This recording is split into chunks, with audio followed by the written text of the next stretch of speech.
Olá, no programa de hoje, os embates internos sobre o presente e o futuro do PT.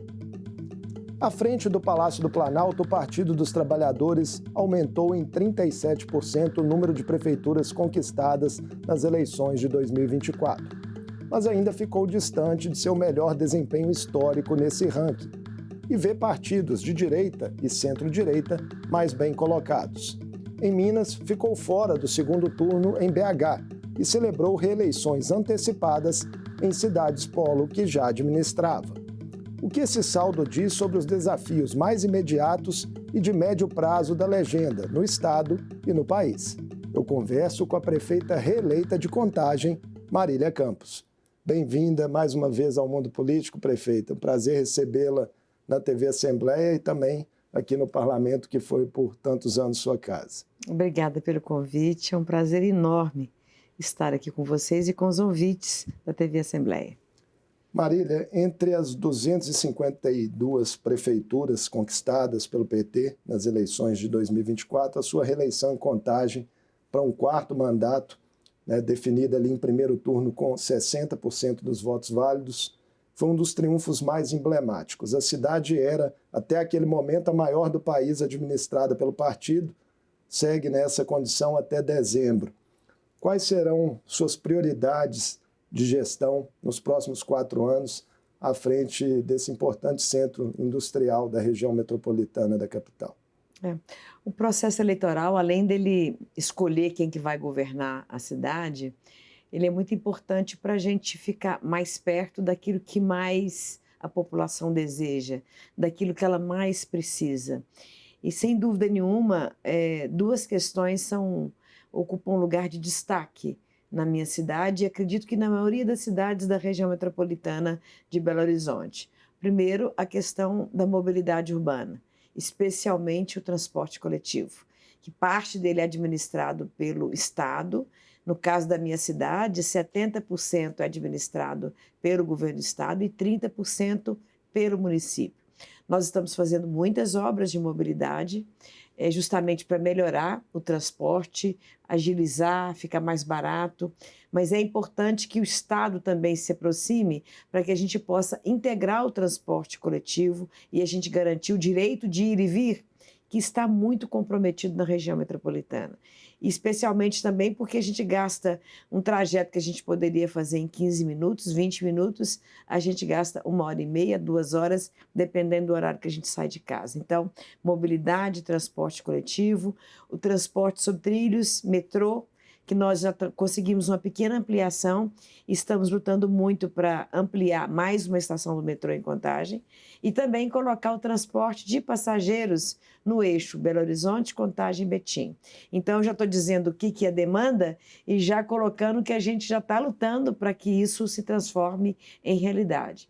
E a outra questão é a saúde, né? Os municípios, eles conseguem resolver bem a questão da atenção básica, então o médico na UBS, o enfermeiro, né? Mas a gente não consegue resolver bem as especialidades, porque elas se concentram em Belo Horizonte. E quem faz a regulação disso é o Estado e também a Prefeitura de Belo Horizonte. De forma que, por exemplo, você tem um paciente meu internado numa UPA, ele fica 9, 10 dias esperando um exame de cateterismo.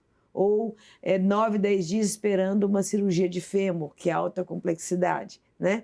Então, a gente precisa integrar mais as cidades, daí a necessidade da gente liderar um processo de articulação com Belo Horizonte, que a gente está chamando de BH mais 10, BH mais 10 cidades no contorno, para que a gente discuta soluções comuns para problemas que são comuns e merecem essa integração e articulação. Vocês tiveram reuniões recentes, de prefeitos da região metropolitana. Está todo mundo disposto a remar para o mesmo lado nessas questões? Na verdade, é o seguinte, quem quer resolver problemas tem que esquecer qual que é o partido, qual que é a ideologia e a gente se debruçar em qual que é a solução do problema. Um pouco dele está com o Estado, um pouco dele a solução está com o município, um outro está com o outro município. Então, por exemplo, eu tenho ações em Contagem que dependem muito de Belo Horizonte. Eu dependo, por exemplo, de um convênio para assinar com o FUAD, para fazer uma alça, que é um viaduto, onde metade dela está em Contagem, metade dela está em Belo Horizonte. Despoluição da Lagoa da Pampulha. A despoluição também, da né? Lagoa da Pampulha, onde, pela intermediação do Tribunal de Contas, Contagem assinou, Belo Horizonte assinou, Copasa assinou. Inclusive, no sábado passado, a gente deu ordem de serviço para fazer rede de esgoto e também água, fornecimento de água, numa comunidade de mais de 2.000 pessoas, né? Então, são quase 200 moradias, melhora a qualidade de vida para o nosso povo e ajuda na despoluição da Lagoa da Pampulha. Mas se a Copasa não tivesse entrado, isso não seria possível. Então, esse convênio ele foi fundamental para comprometer todos que devem se comprometer na solução de um problema que é comum. No caso, a despoluição da lagoa. Desde o início do seu novo mandato, né, desse atual mandato, quem governa Minas Gerais é Romeu Zema, que é um adversário do PT. Como é que tem sido a interlocução com ele, institucional, entre a Prefeitura e o governo de Minas? A gente dialoga sempre, né, para discutir, por exemplo, o problema das enchentes. O Romeu Zema, o governador, repassou para o município de Contagem 100 milhões, nós estamos fazendo 2 bacias de contenção, passou também para Belo Horizonte, que está fazendo uma bacia de contenção para resolver um problema do Arrudas, de enchente. Então, houve uma articulação, governo do Estado, Prefeitura de BH, Prefeitura de Contagem. Então, eu diria que tem diálogo, tem investimentos que são comuns, articulações que são comuns, mas também tem diferenças. Por exemplo, o traçado do Rodoanel que o governador Zema traçou para o Rodoanel, ele impõe um sacrifício para Contagem, nós não aceitamos. Então, Contagem não garante o atestado de conformidade para o licenciamento da obra, enquanto não mudar o traçado. Como Betim também fez isso. Essa briga vai se desdobrar na justiça? A gente já judicializou, né? Mas a gente aguarda, né, uma negociação com o Estado, porque se o Estado sentar na mesa com a gente e falar, olha, vamos modificar o traçado, o que a gente tem que fazer para contemplar a cidade de Contagem, a gente topa. Então, do lado de lá, que é do Estado, está faltando um pouco de sensibilidade, porque Contagem não pode concordar com isso. Não só porque já é cortada por vários sistemas viários, isso segmenta a cidade, traz problema de integração, mas, além disso, o traçado ele passa na bacia de Vargem das Flores, e isso pode ter uma consequência ambiental irreversível no futuro. Chamou muita atenção, Marília, na sua coligação, o amplo e diverso leque partidário ali, legendas de esquerda, de centro e de direita representadas, algo que se reproduz também no secretariado municipal. Em tempos de sociedade polarizada, paixões políticas afloradas, legislativos muito fragmentados pela representação partidária. Essa é uma escolha em nome da governabilidade e como que a senhora administra eventuais divergências que surgem? Eu acho que a polarização ideológica, no caso de um processo eleitoral, ela não traz um benefício real. Nós temos que fazer uma polarização, no caso da eleição municipal, de disputa de projeto de cidade. Então, o que eu fiz lá em Contagem? Todos aqueles que queriam discutir um projeto de cidade junto comigo, eu chamei para sentar e discutir. Então, se aglutinaram em torno da gente 14 partidos, do PSOL ao PSDB, ao Centro, PSD, União Brasil, né? PDT, né? Rede. Então, a gente fez uma frente ampla. O Republicanos, que não está na coligação formal, mas participa junto com a gente. E hoje, dos 25 vereadores, nós temos 21 vereadores que se articulam em torno dessa base do processo eleitoral e que a gente tem expectativa de que a gente governe juntos, né? Neste momento agora, então, na campanha, a gente discutiu o quê? Cidade.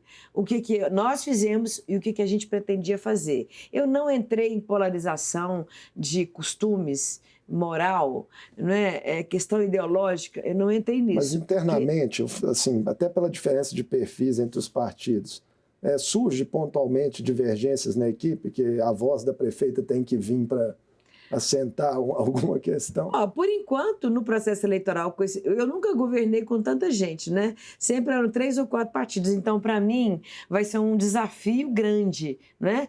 Mas a gente tem que ser mais pragmático, né? Eu quero resolver um problema. O que você me aponta como solução? Porque eu não quero discutir o problema, eu quero discutir a solução. Se a solução ajudar a resolver, nós vamos buscar.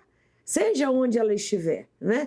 Então, agora nós estamos discutindo composição de governo. O que eu digo para todos? Vocês me ajudaram a ganhar, vão me ajudar a governar, mas tem critério para indicação. Tem que ser competente, não pode roubar, tem que ter representatividade, tem que mobilizar, tem que relacionar com a cidade. E cada secretaria não é uma prefeitura, quem manda sou eu. Então, quem senta no lugar da prefeita sou eu e coordeno e articulo, não é? E monitoro, acompanho diariamente as ações de cada secretaria. Novas secretarias serão criadas para acomodar aliados? Nós não enviamos esse ano porque a interpretação da nossa Procuradoria é que contrariava a lei de responsabilidade fiscal. Então, nós devemos criar em torno de 4, 5 secretarias no ano que vem. Na verdade, não é nenhuma criação de estrutura, é apenas separação de estruturas para garantir mais autonomia e gestão.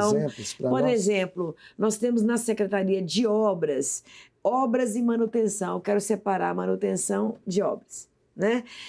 Por exemplo, nós temos na Secretaria de Desenvolvimento Urbano e Habitação. Eu quero separar as duas. E aí vai, já existe uma estrutura pronta. Falta o quê? Autonomia para cada política específica. Sua alta popularidade em Contagem, prefeita, contrasta, né, com o fato de Bolsonaro ter vencido a eleição presidencial de 2022 na cidade. Isso é uma contradição do eleitorado municipal ou é algo que deve ser encarado com naturalidade? Naturalidade não é, mas as pessoas... É diferente o processo de eleição nacional e eleição municipal. O que motiva o eleitor a votar, a escolher o candidato no município? O que ele fez, o que ele quer fazer, a história dele com a cidade. Então, mesmo aquela população que votou em Bolsonaro e que tinha lá o seu candidato e ele esteve lá apoiando o candidato dele, a população considerou que naquele momento, né, era preciso valorizar aquilo que eu tinha feito e aquilo que eu quero fazer. Então, se a gente desenvolve essa relação de confiança, a gente tira o apadrinhamento como elemento central para que as pessoas escolham o seu candidato. Isso vale nas duas vias, né? Tipo, tanto para o prefeito apadrinhar algum outro candidato, quanto o contrário. Sim, por exemplo, eu na época da eleição presidencial, na época de eleição de governador, eu saí defendendo os meus candidatos. E mesmo sendo majoritária, como deputada, como prefeita, a gente não conseguiu ganhar o processo eleitoral. Eu apoiei Calil, eu apoiei o Alexandre Silveira para senador lá, eu apoiei... Transferir voto é difícil, então. É muito difícil. É muito difícil transferir, né? Principalmente para quem tem o meu perfil, que é esse voto de opinião, é muito difícil. Após a eleição, vamos falar agora um pouco do PT, né, que o debate está muito efervescente.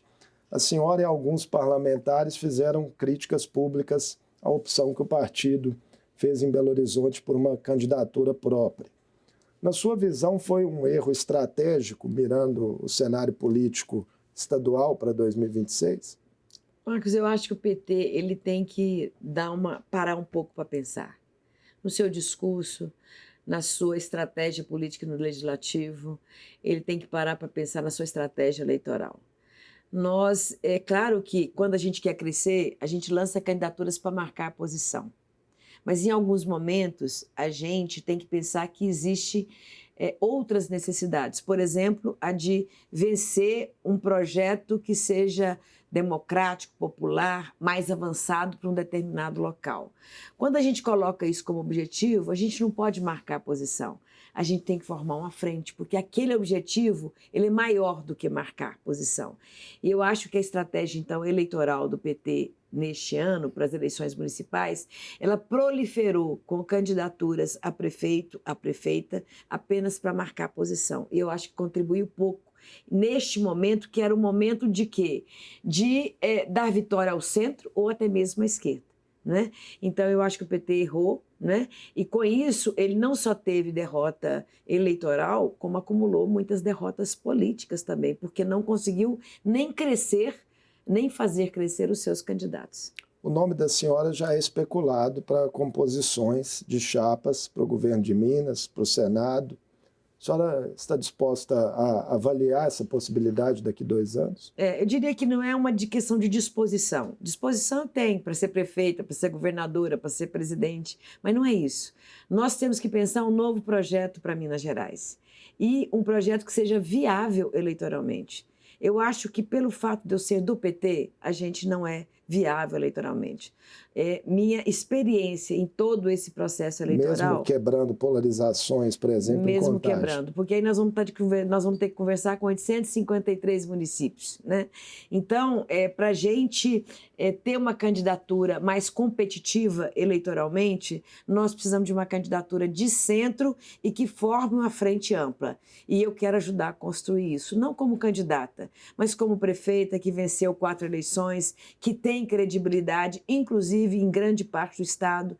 Mas a gente não pode entrar numa campanha eleitoral tendo que falar, eu sou do PT, mas eu sou diferente. Não posso entrar assim. Eu tenho que entrar o seguinte, eu quero um projeto diferente para Minas Gerais. Minas Gerais é falida, né, com essa dívida monstruosa de 800 bilhões, né? Bilhões, é uma dívida muito grande, é um Estado que está inviável. E nós precisamos de ter uma frente ampla para ganhar as eleições e a gente estabelecer um novo processo de debate em nível nacional, com a Câmara dos Deputados, com o Senado Federal, com o Presidente da República, que tire Minas da situação em que está. Essa frente ampla, ela passa necessariamente pelo PSD? Sim, no âmbito de Minas, tem PSD, o senador Rodrigo União Brasil, Pacheco. PDT, todos os partidos de centro que acreditam que a gente tem que pensar um novo projeto para Minas Gerais. Eu acredito hoje que o Rodrigo Pacheco é um senador que representa Minas Gerais. Eu tenho muito orgulho de tê-lo como senador, né? Pela causa, pela postura, pela credibilidade que ele tem. Agora, para ele ser candidato a governador, nós temos que construir a candidatura dele. A senhora vê gana pessoal nele nessa candidatura, porque há quem não veja no meio político. Sinceramente, eu acho o seguinte, eu acho que o dilema do Rodrigo, talvez é a primeira vez que eu vou falar isso, é porque ele foi eleito por uma base social que ele... na verdade, não tem mais essa base social. Ele formou uma nova base social, né? Então, essa nova base social que ele formou, pela atuação brilhante que ele teve no Senado Federal, é a partir dela que a gente tem que construir esse projeto, não pela base social que o elegeu senador, né? Então, ele modificou o seu perfil político, né? O seu perfil no legislativo, as suas posições ele modificou, e eu acho que é em cima dessa mudança de postura é que ele tem que construir uma nova base social. Chamar os mais pobres, chamar a classe média, chamar os intelectuais, chamar os municípios que hoje carecem, de fato, de intervenções em cada região do nosso estado, né, para que a gente apresente uma proposta que possa conquistar corações e mentes aí de toda Minas Gerais. A senhora tocou na questão da dívida. Rodrigo Pacheco é uma figura central nesse momento para o encaminhamento, né, de uma alternativa ao regime de recuperação fiscal. Inclusive, já tinha provocado algumas polêmicas também, até entre opiniões que a senhora emitiu e a própria bancada estadual aqui. Como é que a senhora está vendo a perspectiva de solução desse, que é um problema histórico de Minas Gerais? Esse Propag, né, que é o novo modelo desenhado pelo Pacheco, ele atende, de fato, as condições aí para que o Estado, a médio prazo, esteja viável? Eu diria que a negociação que o Rodrigo, a proposta que ele apresentou, ela avança, né? Muito. Mas eu não sei como é que ela vai ficar em função da nova política que o governo federal está para apresentar, né? Que é esse... Do arcabouço fiscal, de arcabouço corte de fiscal. gastos. Não sei como que ficará, né? Tá uma incógnita em relação a isso, né? Agora, eu acho assim que o problema central de Minas Gerais ainda não foi enfrentado, né? A minha expectativa é que a gente avançasse mais, Porque o que acontece muito é o quê? Você tem os outros estados que acham que cumpriram o seu para casa porque não tem endividamento, e reclamam porque que está fazendo uma negociação específica só com Minas Gerais, Rio Grande do Sul e Rio de Janeiro. Só que a nossa situação é muito particular, a de Minas, né? Nós temos uma lei Candir, é o Estado que não é que se endividou demais, é que perdeu receita demais. E a gente não teve nenhuma compensação em função da perda de receita provocada pela Lei Candir. Então, não houve ainda, na minha opinião, uma disposição de fato, para resolver o problema de Minas Gerais.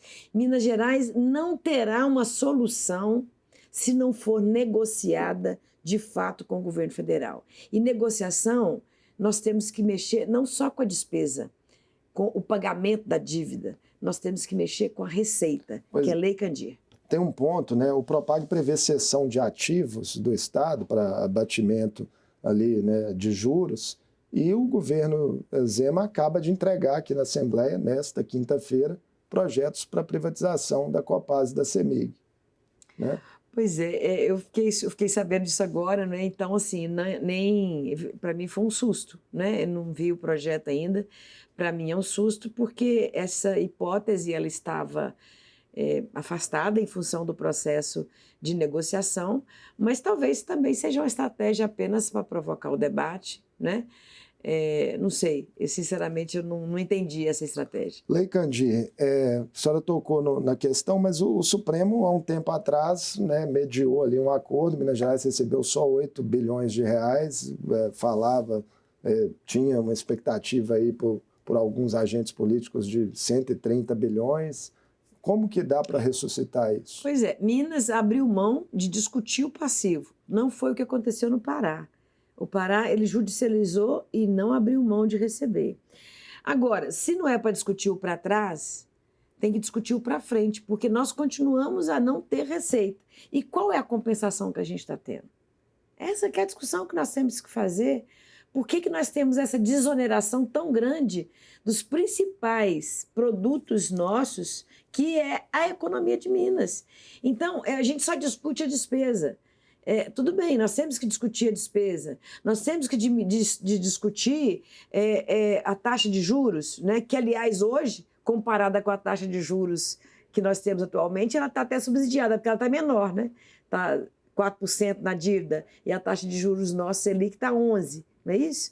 Mas não é só discutir isso, nós temos que discutir o seguinte: como é que nós enfrentamos o problema da receita? E essa é uma discussão que nós temos que fazer com o governo Lula, que nós temos que fazer no Senado Federal, que foi onde se aprovou a Lei Candir. E onde vários, inclusive o Serra, na época, colocava que houve uma interpretação equivocada da própria Lei Candir, né? Então, nós temos que enfrentar isso aí. E acho que quem governa Minas devia liderar esse debate.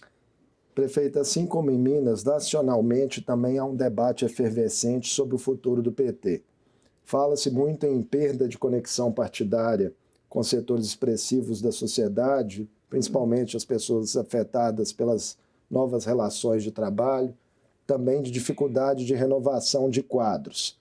Aqui no mundo político, o presidente estadual do PT, deputado Cristiano Silveira, usou uma frase forte, disse que o projeto do partido para 2026 nacional é Lula ou nada.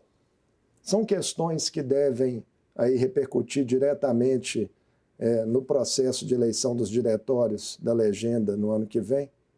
Nós teremos agora um debate nacional no final do ano, onde algumas questões vão nortear o nosso debate, né? Eu não seria tão radical Lula ou nada. Eu acho que o Lula é o melhor candidato que nós temos, né? Para enfrentar o processo eleitoral. Mas nós não podemos ser tão radical neste momento, porque também a candidatura à reeleição de Lula ela terá que ser construída. Não pode ser só uma candidatura do PT. Tem que ser uma candidatura de um projeto democrático e popular para o país, né? Então, e não é só o PT que representa isso, o centro também deve abraçar esse projeto, né? Então, não seria tão radical, mas diria que, mesmo sendo reeleição, nós devemos construir a candidatura de Lula numa perspectiva de reeleição, né? Mas acho que o PT vai ter que reformular muito do seu discurso, da sua prática, dialogar mais com todos os segmentos, dialogar com os trabalhadores, mas dialogar também com os patrões, dialogar com a atividade econômica, não apenas para discutir o projeto econômico para o país, o projeto de desenvolvimento, mas também para discutir a situação dos trabalhadores, para discutir os contratos de trabalho, então, democratizar. Debate agora aí sobre escala 6-1, como é que a senhora está vendo isso? O fim da escala 6-1. Está muito polarizado, né? Mas acho que pode ser que nesse debate a gente encontre uma solução intermediária que não seja, né, essa que está aí proposta pelo Legislativo, que inclusive é a posição do PT, que não seja a posição do governador Zema, que acaba com tudo e transforma tudo numa relação 1 a 1, né, empregado com o próprio patrão, mas da gente encontrar uma solução que tenha uma regulação, que diminua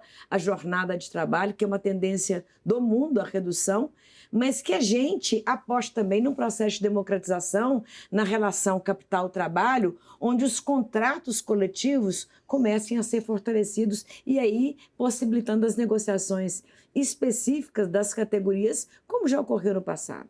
Nosso tempo está quase acabando, prefeita. Eu queria terminar a entrevista com o assunto que é imperativo. Brasília foi sacudida, né, de ontem para hoje por um atentado aí arquitetado contra o STF, resultando na morte de um homem-bomba que planejava detonar explosivos na corte.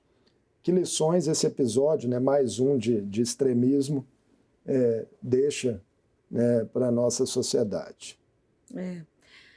Dá um medo na gente, né? Assim, ontem, na hora que eu vi, né, as cenas, eu tive medo, né? E isso deve provocar um medo na população muito grande, porque não é só o mundo político que é afetado, a gente pode enfrentar isso em qualquer lugar, né? E nós temos que combater essa política do ódio, né? A gente tem que espalhar mais esperança, estimular o diálogo civilizado, né? Gentil entre as pessoas. Esse clima de radicalidade, ele impede o diálogo e impede que as pessoas se escutem, né? Que elas possam falar, que elas possam ser ouvidas. E esse fanatismo, eu diria, né, dessa pessoa, não sei se ela é doente ou se é fanática, né, adepta de algum movimento, não sei ainda, mas é fruto de todo esse clima, né, que a gente tem no país, onde cada um quer acertar o outro para resolver até uma questão muito particular, pode ser até dela mesmo, né? E as instituições? Pois é, as instituições, né? Eu acho que elas têm que reagir para proteger, reagir para punir, né? Acho que, por exemplo, o STF está tendo um papel fundamental de garantir a punição pelos atos, né? De 8 de janeiro, acho que isso é fundamental, porque a gente não pode comprometer o regime democrático, né? Então, eu acho que as instituições, né, o Poder Judiciário, ele tem que agir de forma firme, né, para que a gente iniba toda essa cultura do ódio e da falta de civilidade no trato da divergência política. Muitíssimo obrigado por mais essa entrevista conosco aqui no Mundo Político, prefeita. Eu que agradeço. Um abraço para vocês. Eu conversei com a prefeita reeleita de Contagem, Marília Campos. Falamos sobre o desempenho do PT nas eleições municipais, os embates internos e as perspectivas que se desenham para a legenda em Minas e no Brasil, rumo a 2026. O Mundo Político fica por aqui. Obrigado por nos acompanhar e até o próximo programa.